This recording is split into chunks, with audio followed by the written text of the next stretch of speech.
Hello, my name's David Adler. I'm the president of AJA. On Sunday evening, we have the celebration of Rosh Ha'Shannah, the Jewish New Year. Second night is on Monday evening. And I thought I'd share with you a message which I hope you can take and use at one of these dinners yourself.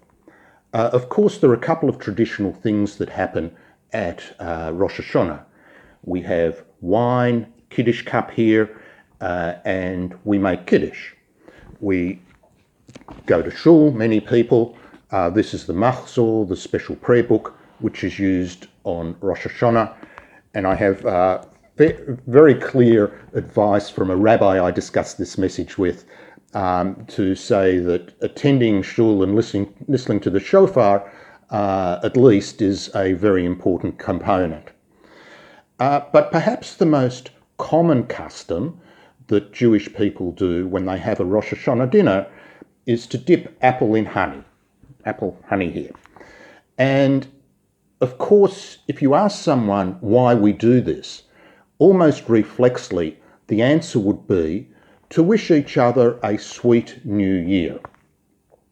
Now, that's a very nice thought, of course, but it doesn't deal with the obvious question, why specifically apple? Why honey? After all, there are many sweet things that could be used, but more interestingly, why the combination, the two in combination? So here's my thought, that the answer at a deeper level is how these things occur in nature. Now, of course, a good apple has some level of sweetness, but I think most people would agree readily that honey has a greater level of sweetness, more intense, a higher level of sweetness, if you like. In nature, of course, if you find an apple tree that's growing apples, you can just walk up to it, grab an apple from the tree, take a bite. There's really no work, it's readily available, it's there, very easy to access. If on the other hand you want to access honey, the sweetness of honey, we go to the shops of course, but in nature it involves some risk. You might have to approach a beehive, you might have to have the right equipment.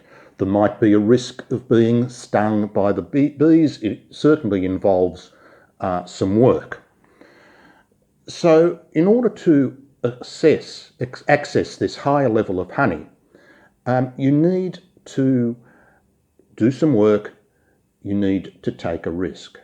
And this is the message that's inherent in the combination of the apple and the honey. There is a basic level of sweetness which is readily available to all of us participating in Jewish customs, following your religion, whatever you do at any level.